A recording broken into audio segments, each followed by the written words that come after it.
Welcome everyone. Today's topic is some useful compound in everyday life. आम जिंदगी में use होने वाले कुछ कंपाउंड्स। पहला कंपाउंड है सोडियम क्लोराइड, जो कि एक सॉल्ट है। सोडियम हाइड्रोक्साइड और हाइड्रोक्लोरिक एसिड के रिएक्शन से बनता है। It is called common salt. जो हमारे घरों में यूज होता है इसका नाम होता है कॉमन सॉल्ट। अगर कॉमन सॉल्ट का फॉर्मूला पूछे तो वो होता है sodium chloride NaCl। It is salt of strong acid and strong base and it's pH is 7। ये बनता किससे है? स्ट्रॉन्ग एसिड हाइड्रोक्लोरिक एसिड और स्ट्रॉन्ग बेस सोडियम हाइड्रोक्साइड, और ये दोनों आपस में न्यूट्रलाइज कर देते हैं और इसका pH 7 हो जाता है, एकदम neutral. Due to 7 pH it's nature is neutral. Industrially sodium chloride is prepared by drying salty water और ओशियन वाटर।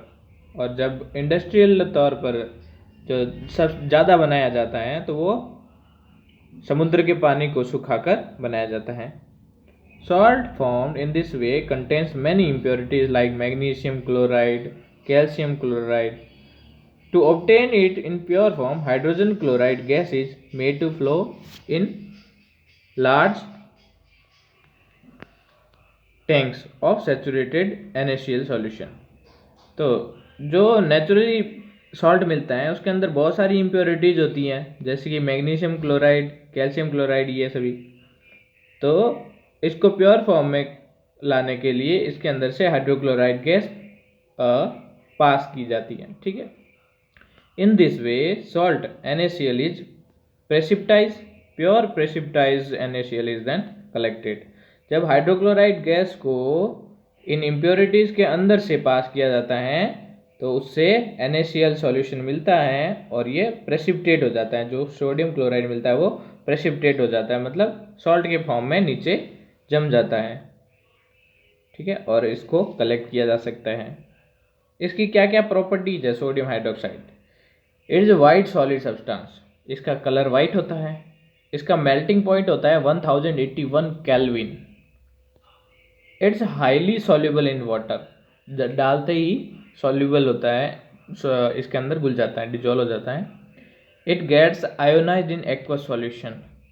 वाटर के अंदर जाते ही ये आयोनाइज हो जाता है, सोडियम Na+ और Cl- में कन्वर्ट हो जाता है, और जब इलेक्ट्रिसिटी को इसके अंदर कंडक्ट कराते हैं आसानी से कंडक्ट हो जाती है। इसके क्या यूजेस हैं? It is use in food as common salt. आमतौर पर तो खाने के अंदर यूज करते हैं। It is use in food as preservatives. खाने को बचाने के कुछ सामान के रूप में इसको यूज किया जाता है कि खाना संरक्षित किया जा सके, बचाया जा सके सड़ने से।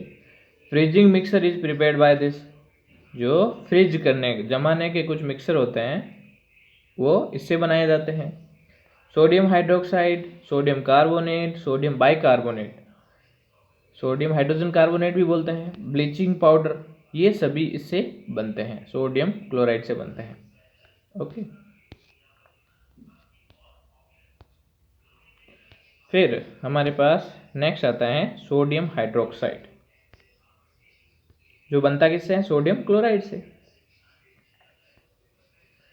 It is also called caustic soda. अगर हमको कास्टिक सोडा का फॉर्मूला बताना है तो कास्टिक सोडा सोडियम हाइड्रोक्साइड को बोलते हैं। कास्टिक पोटास बोलते हैं KOH को, potassium hydroxide. Okay, industrially sodium hydroxide is produced by the electrolysis of sodium chloride. हमने अभी पढ़ा था कि सोडियम क्लोराइड से सोडियम हाइड्रोक्साइड बनता है। कैसे बनता है? सोडियम हाइड्रोक्साइड का इलेक्ट्रोलाइसिस करवाते हैं, उसको वाटर के अंदर डिजोल्व करके उसके अंदर से इलेक्ट्रिसिटी पास की जाती है, उसी को इलेक्ट्रोलाइसिस बोलते हैं। In it chlorine gas is formed at anode and hydrogen gas at cathode. जब सोडियम क्लोराइड के सॉल्यूशन को वाटर के अंदर डाल दिया जाता है तो उसके अंदर दो रॉड डाली जाती हैं। जो पॉजिटिव चार्ज वाली रॉड है उसको तो एनोड बोलते हैं, कैथोड बोलते हैं, और जिसके ऊपर नेगेटिव चार्ज है उसको एनोड बोलते हैं। तो एनोड के ऊपर तो क्लोरीन गैस बनती है, नेगेटिव चार्ज उसके ऊपर क्लोरीन गैस, और जहाँ पर पॉजिटिव चार्ज वहाँ पर सोडियम हाइड्रोजन गैस, ठीक है, बनती है। और साथ ही में NaOH रिलीज हो जाता है। ठीक है, इसकी क्या प्रॉपर्टीज है?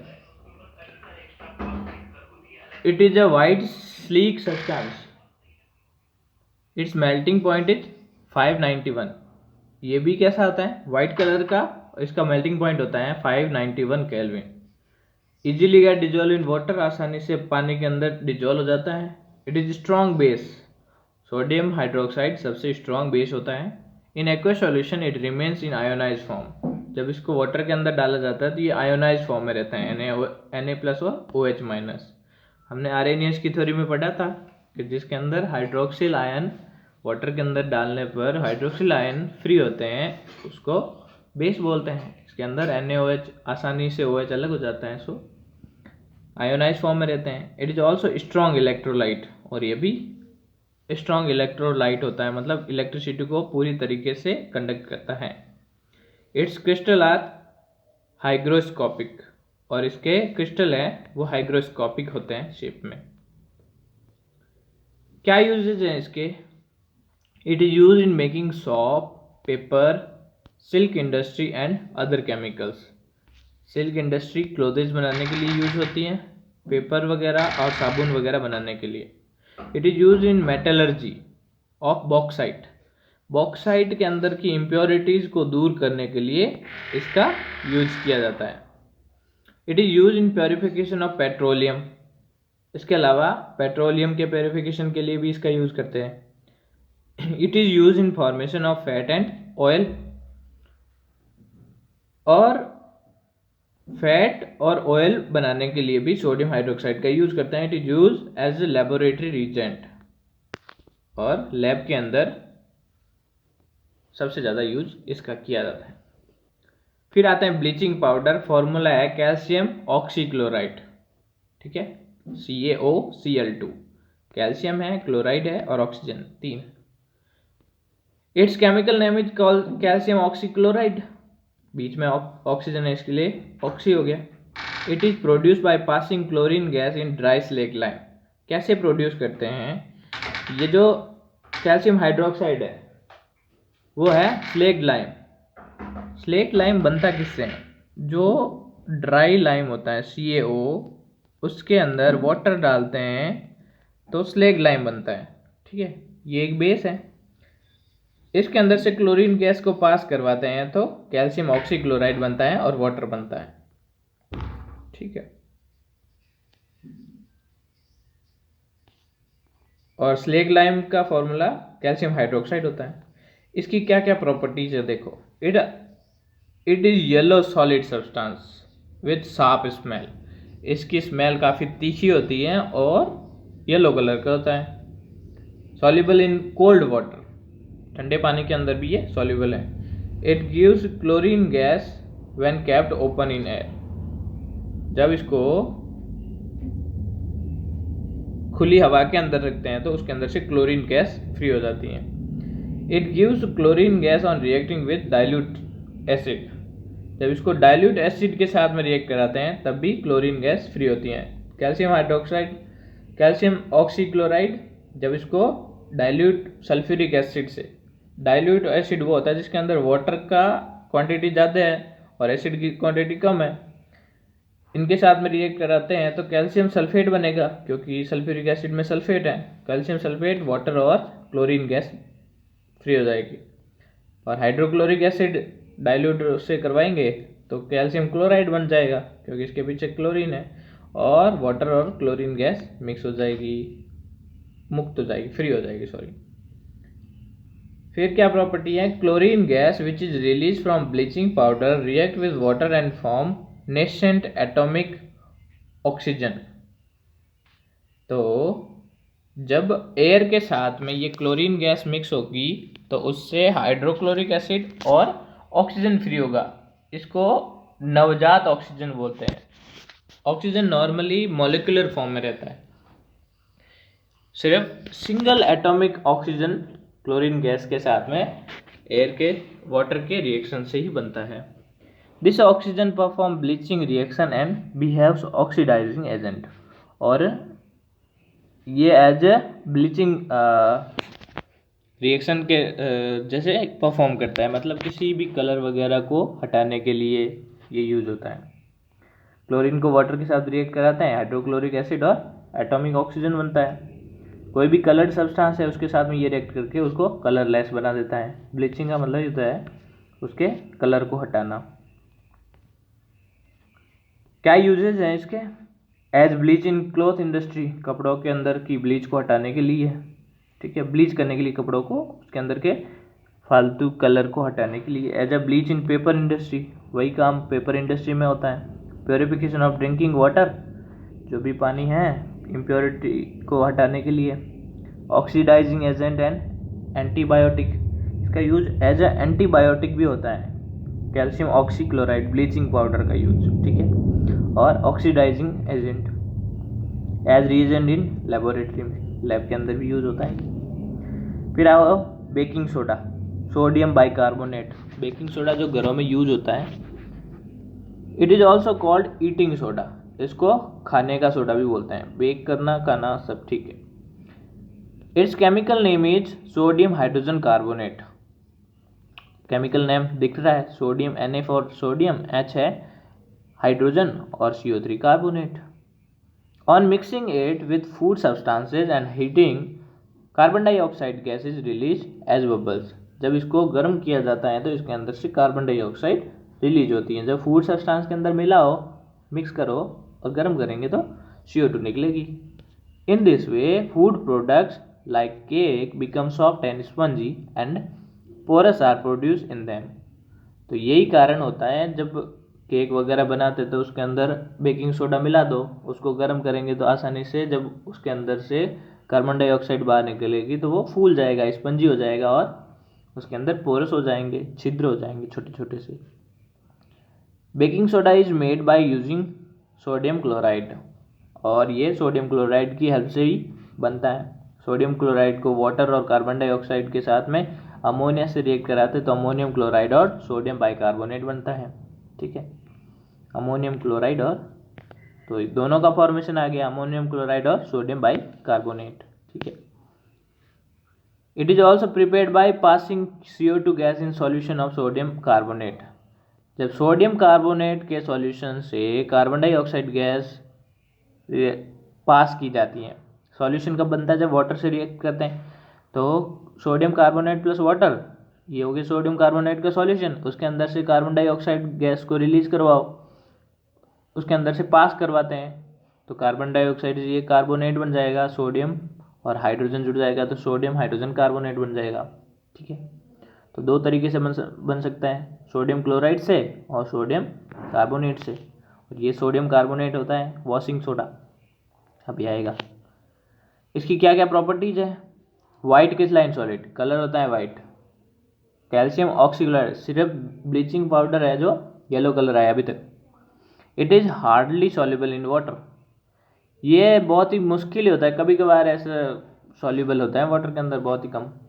It's solution in water is alkaline, water के अंदर इसका सॉल्यूशन अल्कलाइन होता है, बेसिक सॉल्यूशन होता है इसका।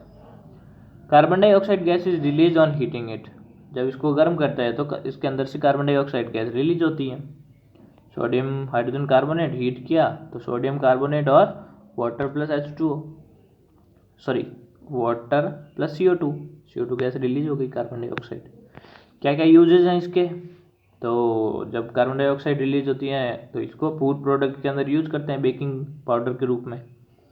इन making soda water and soda containing cold drinks, soda water बनाने के लिए और कोल्ड ड्रिंक्स के अंदर। As antacid to remove acidity to of stomach, सबसे बड़ा यूज, जब हमारे स्टोमक के अंदर एसिड लेवल बढ़ जाता है, एसिडिटी बढ़ जाती है, तो एज ए एंटासिड, एसिड को न्यूट्रलाइज करने वाला एसिड, एज ए एंटासिड इसका यूज करते हैं, सोडियम बाइकार्बोनेट का। मिल्क ऑफ मैग्नीशिया का भी यूज करते हैं, मैग्नीशियम हाइड्रोक्साइड होता है वो। एज माइल्ड एंटीसेप्टिक, और एंटीसेप्टिक के रूप में भी यूज होता है। एंटीसेप्टिक वो होता है जो स्किन के ऊपर लगाया जाता है, जब हमको कोई चींटी वगैरह काट लेती है तो फॉर्मिक एसिड रिलीज होता है, तो उससे बर्निंग सेंसेशन होता है, बहुत ज़्यादा जलती है स्किन, तो उसके ऊपर बेकिंग सोडा थोड़ा रब करो गीला करके तो वो ठीक हो जाएगा। तो एज ए एंटीसेप्टिक भी यूज होता है। इन फायर एक्सटिंग्विशर, इसके अंदर से कार्बन डाइऑक्साइड गैस हीट करने पर रिलीज होती है, तो कार्बन डाइऑक्साइड क्या करती है, फायर को रोक लेती हैं। तो एज अ फायर एक्सटिंग्विशर इसका यूज करते हैं और लेबोरेटरी रिएजेंट। फिर आ जाओ वॉशिंग सोडा। वॉशिंग सोडा के अंदर सोडियम कार्बोनेट है लेकिन साथ में है 10H2O।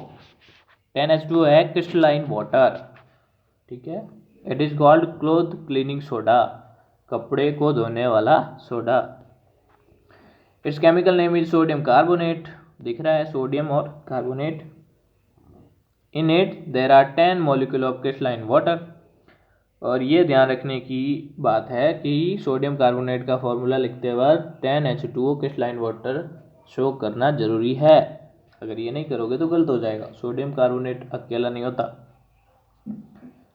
With 1 molecule of sodium carbonate, sodium carbonate के एक मॉलिक्यूल के साथ में 10 मॉलिक्यूल होते हैं क्रिस्टलाइन वाटर के। It is formed by solace method, इसको सोले के मेथड से बनाया जाता है। कौन सा मेथड है देखो अभी।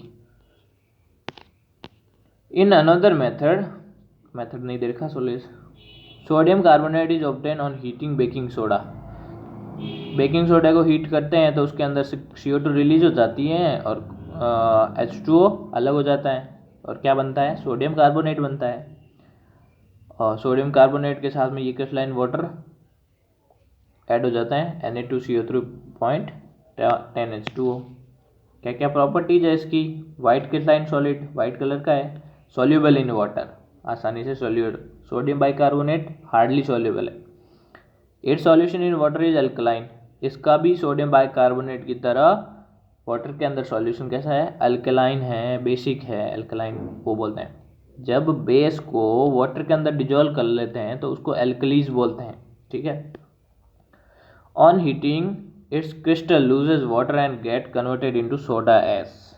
जब इसको हीट करते हैं तो इसके अंदर का जो क्रिस्टलाइन वाटर है वो लूज हो जाता है, मतलब उसके अंदर से हट जाता है, गर्म होगा तो इवेपोरेट हो जाएगा और ये सोडा एस में कन्वर्ट हो जाएगा।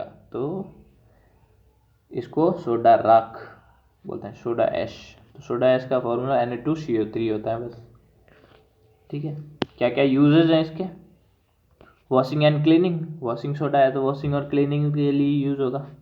इन फॉर्मेशन ऑफ कास्टिक सोडा, और इसका यूज कास्टिक सोडा मतलब NaOH sodium hydroxide, baking soda NaHCO3 sodium hydrogen carbonate, glass, soap और बोरेक्स ये सब बनाने में यूज होता है। एज ए डिटर्जेंट इसका यूज किया जाता है, जो पाउडर आता है Surf. In paper, paint and textile industry, कपड़ों वाली और पेंट घरों पर या कहीं और दीवार जो कलर किया जाता है डाई, और पेपर इंडस्ट्री में इसका यूज करते हैं और ये है लेबोरेटरी रिएजेंट। फिर आ जाओ प्लास्टर ऑफ पेरिस, POP, ठीक है।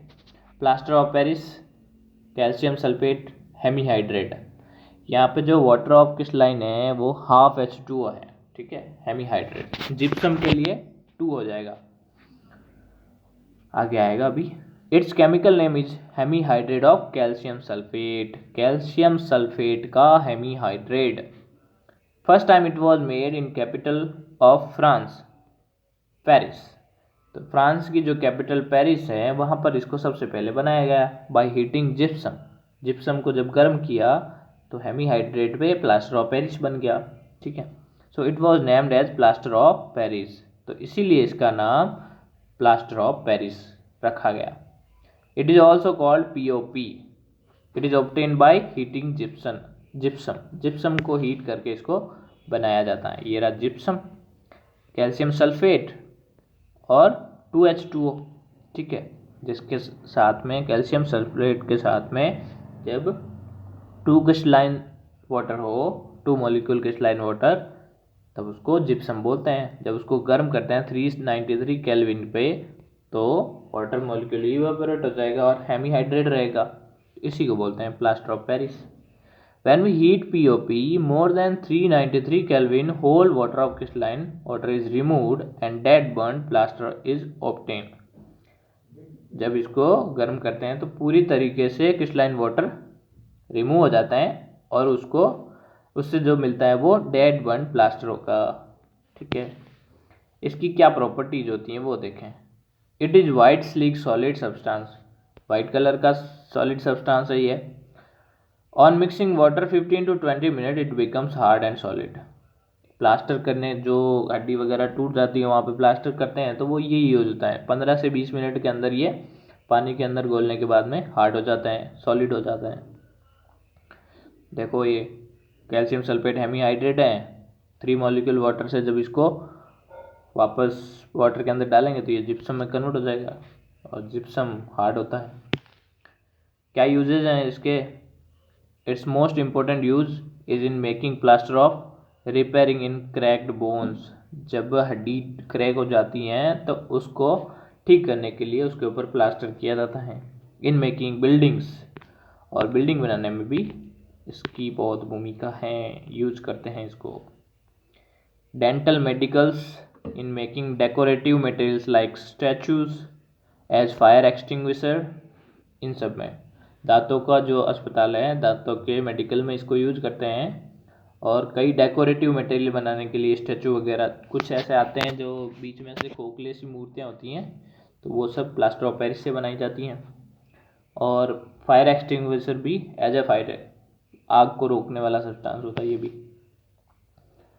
फिर आता है सोप एंड डिटर्जेंट, साबुन और डिटर्जेंट क्या क्या है।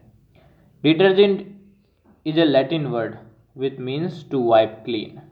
डिटर्जेंट का मतलब होता है, ये लैटिन वर्ड है, इसका मतलब होता है अच्छी तरह से धोना, ठीक है, साफ करना। Soap and detergent are studied in this field, और इस साफ करने के डिटर्जेंट के फील्ड के अंदर क्या क्या यूज करते हैं अपन? साबुन और डिटर्जेंट दोनों की स्टडी करते हैं अपन। सोप क्या है? सोप साबुन। The oldest detergent is soap, जो सबसे पुराना डिटर्जेंट है उसको सोप बोलते हैं। These are sodium and potassium salt of fatty acid with long carbon chain। कितनी लंबी कार्बन चेन होती हैं? C12 to C18 sorry, like stearic, palmitic, oleic acid etcetera.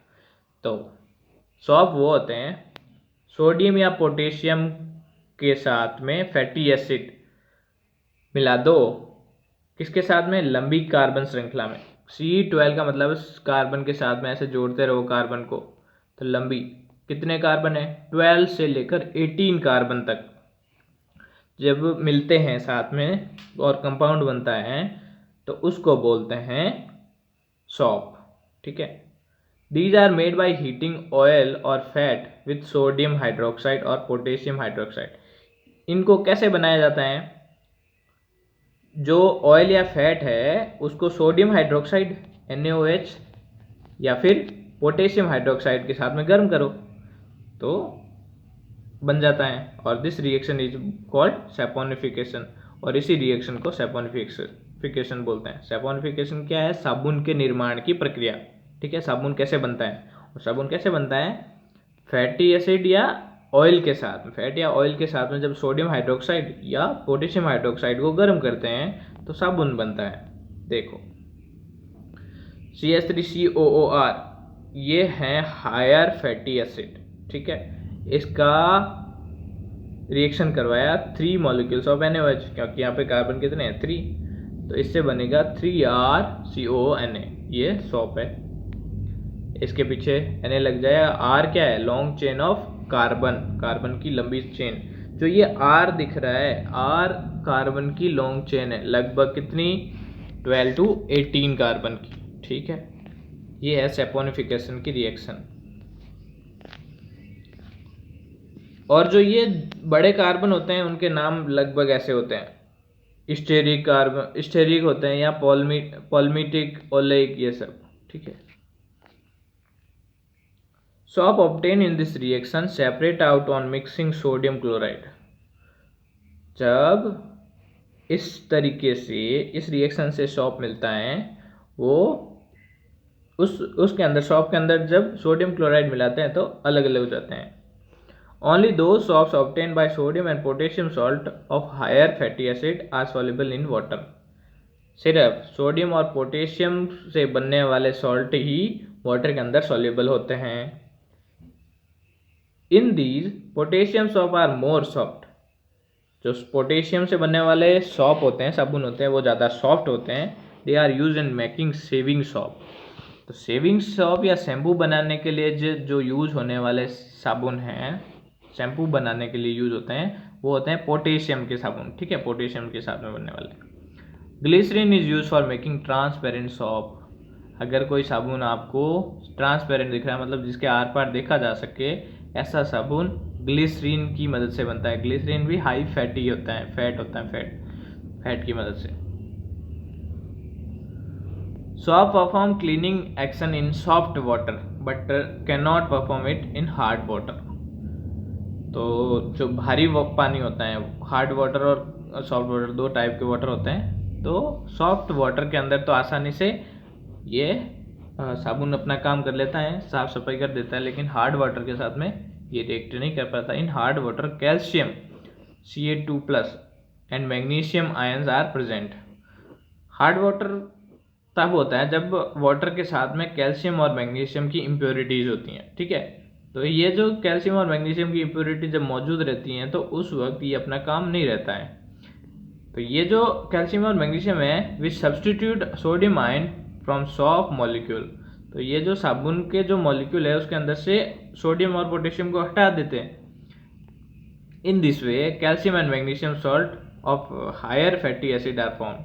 तो इस तरीके से जो बनेगा सॉप, उसके पीछे क्या होगा, या तो कैल्शियम होगा या फिर मैग्नीशियम होगा, क्योंकि ये सोडियम और पोटेशियम को हटा देंगे। तो जो ये कैल्शियम और मैग्नीशियम है ये वाटर के अंदर डिजोल्व नहीं होता। ठीक है, और ये प्रेसिपिटेट हो जाते हैं। प्रेसिपिटेट होने का मतलब वाटर के अंदर डिजोल्व नहीं होगे, एक पाउडर फॉर्म में ही रहते हैं। Thus they cannot perform cleaning action। और इस वजह से ये साफ सफाई करने में मददगार नहीं होते। To solve this problem detergent are use. और जब हार्ड वाटर के अंदर सॉप काम नहीं कर पाते, साबुन नहीं कर पाते, तो डिटर्जेंट का यूज करते हैं। डिटर्जेंट क्या है? Detergent are like soap but they work in both soft and hard water. ये भी साबुन के जैसे ही होते हैं, लेकिन ये दोनों वाटर के अंदर, सॉफ्ट वाटर और हार्ड वाटर दोनों में ही काम करते हैं। So generally detergent are use for cleaning. और तो आमतौर पर जो लोग यूज करते हैं वो कैसा होता है? डिटर्जेंट होता है। Detergent are sodium alkyl sulphate and sodium alkyl benzene sulphonate. तो ये क्या है actually? Detergent sodium alkyl sulphate या सोडियम बेंजीन सल्फोनेट होते हैं। Apart from these many type of detergent are found. इनके अलावा भी कई तरह के डिटर्जेंट मिलते हैं हमको।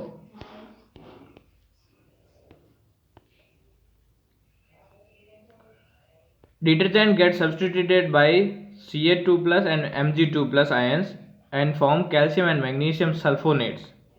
जब हार्ड वाटर के अंदर रखते हैं इनको, तो ये भी डिटर्जेंट के अंदर, हार्ड वाटर के अंदर प्रेजेंट जो कैल्शियम और मैग्नीशियम आयन है उनको सब्सटीट्यूट कर देते हैं और सल्फोनेट बनाते हैं। लेकिन ये जो सल्फोनेट बनते हैं ये वाटर के अंदर डिजोल्व होते हैं, सॉल्युबल हैं, और इनसे प्रेसिपिटेट नहीं बनता। So there is a no obstacle in cleaning action. तो धोने में जब साफ सफाई होती है, क्लीनिंग करते हैं, तो इसके अंदर किसी तरह की कोई परेशानी नहीं आती, चाहे हार्ड वाटर हो चाहे सॉफ्ट वाटर हो।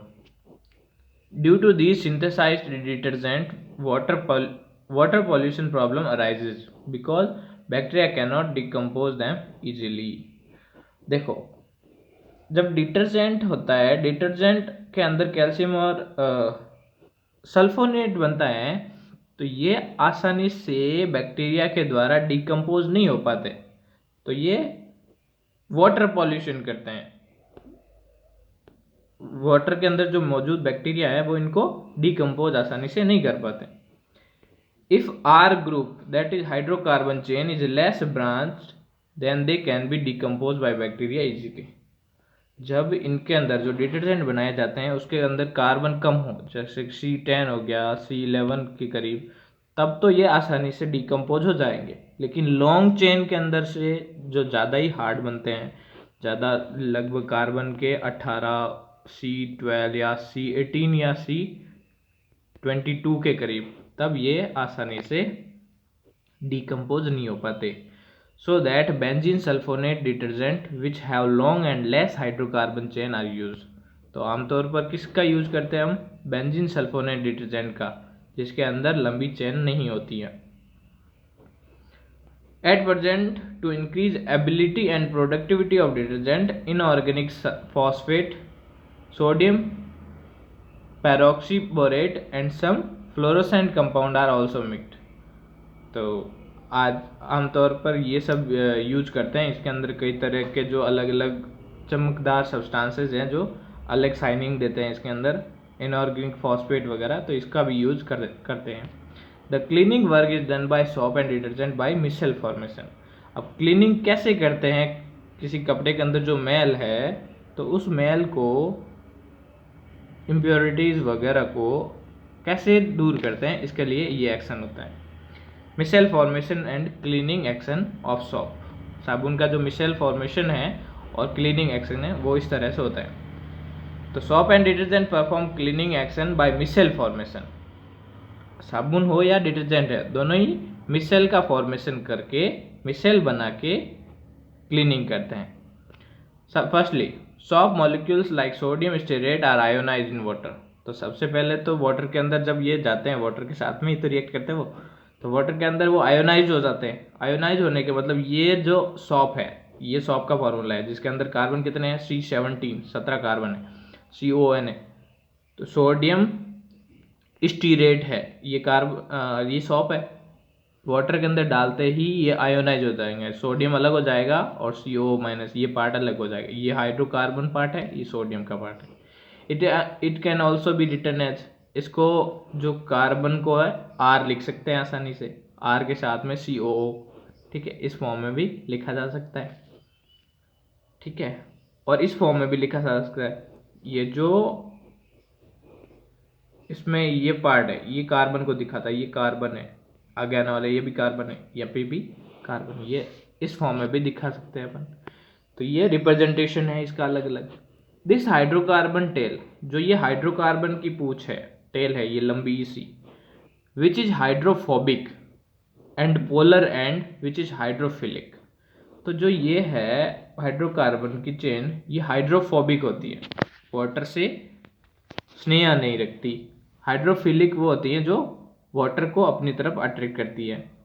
Make such structure, these part are arrange such that hydrocarbon part is inward and negatively charge part polar end is outward. तो ये इस तरह से वाटर के अंदर मिसेल फॉर्मेशन करते हैं कि जो हाइड्रोकार्बन की लंबी चेन है, ये देखो वो तो अंदर की साइड में, और जो नेगेटिव पार्ट है COO- करके, तो वो क्या रहेगा? बाहर की तरफ। तो हाइड्रोफिलिक, हाइड्रोफोबिक, ये हाइड्रोकार्बन पार्ट वो अंदर की तरफ हो गया, और पोलर एंड या हाइड्रोफिलिक वो बाहर की तरफ हो गया। ये हुआ मिसेल फॉर्मेशन, मिसेल का निर्माण, ठीक है। इट इज कॉल्ड मिसेल, और इस तरीके से जो बनता है वो होता है micelle. Most of the impurities like oil drop etcetera are insoluble in water but soluble in hydrocarbon. तो जब वाटर के अंदर हम कपड़े के ऊपर जो भी इम्प्योरिटीज़ हैं, किसकी इम्प्योरिटीज़ है? ऑयल ड्रॉप की इम्प्योरिटीज मान लेते हैं। कपड़े के ऊपर कोई तेल लगा रखा है, उसको हटाना है, तो वो वाटर डालेंगे तो उसके अंदर तो सॉल्युबल नहीं होगा। जब हमने उसके ऊपर डिटर्जेंट डाला तो डिटर्जेंट का जो हाइड्रोकार्बन पार्ट था वो तो हाइड्रोफोबिक था, मतलब वाटर के साथ में रिएक्ट नहीं करता, तो वो ऑयल के साथ में रिएक्ट करता है। ऑयल आसानी से हाइड्रोकार्बन के अंदर सॉल्युबल होता है। In cleaning by soap molecules form micelle around impurities. तो क्लीनिंग के अंदर जो सोप का मॉलिक्यूल है वो उस इम्प्योरिटीज के अराउंड में क्या बनाता है? इम्प्योरिटी बनाता है। In this hydrophobic hydrocarbon part attract impurities and hydrophilic polar part is outward. तो इसमें क्या करेगा? जो हाइड्रोफोबिक पार्ट है, जो वाटर से दूर भागता है, अट्रैक्ट नहीं करता, वो क्या करेगा? उस इम्प्योरिटीज को अट्रैक्ट करेगा, ठीक है। और हाइड्रोफिलिक पार्ट क्या होगा? बाहर की तरफ होगा। So impurities is surrounded and micelle is formed. तो इस तरह से इम्प्योरिटीज को वो घेर लेंगे और मिसेल बना लेंगे। Polar and present at outward ends are attracted by water and whole impurity is pulled in water। तो इस तरीके से जो बाहर का COO माइनस करके जो नेगेटिव पार्ट था, पोलर एंड था, तो वो क्या करेगा, वाटर को अट्रैक्ट करेगा, क्योंकि वो हाइड्रोफिलिक पार्ट है, हाइड्रोजन को अट्रैक्ट करता है, वो H2O को अट्रैक्ट करता है, तो वाटर को अट्रैक्ट करके उसके साथ रिएक्ट करेगा और वो पूरी की पूरी इम्प्योरिटीज को वाटर के अंदर खींच लेगा। All micelle are negatively charge so they do not precipitate. अब जो पूरे तरीके से जो बन रहा है मिसेल वो कैसा होता है, नेगेटिवली चार्ज, क्योंकि वाटर के अंदर जाता ही सोडियम अलग हो जाएगा आयोनाइज फॉर्म में, तो वो प्रेसिपिटेट नहीं होगा। That's why when dirty clothes are treated with soap and then dipped in water whole impurities of clothes come out in water. तो जब किसी भी डर्टी क्लोथेस को, गंदे कपड़े को सॉप के साथ में जब ट्रीट करते हैं, सॉप लगा के, साबुन लगा के, और उसको पानी के अंदर डिप करते हैं, पानी के अंदर डुबोते हैं, तो पूरी की पूरी इम्प्योरिटीज बाहर आ जाती हैं। चैप्टर एंड हो गया यहाँ पे। Thank you all.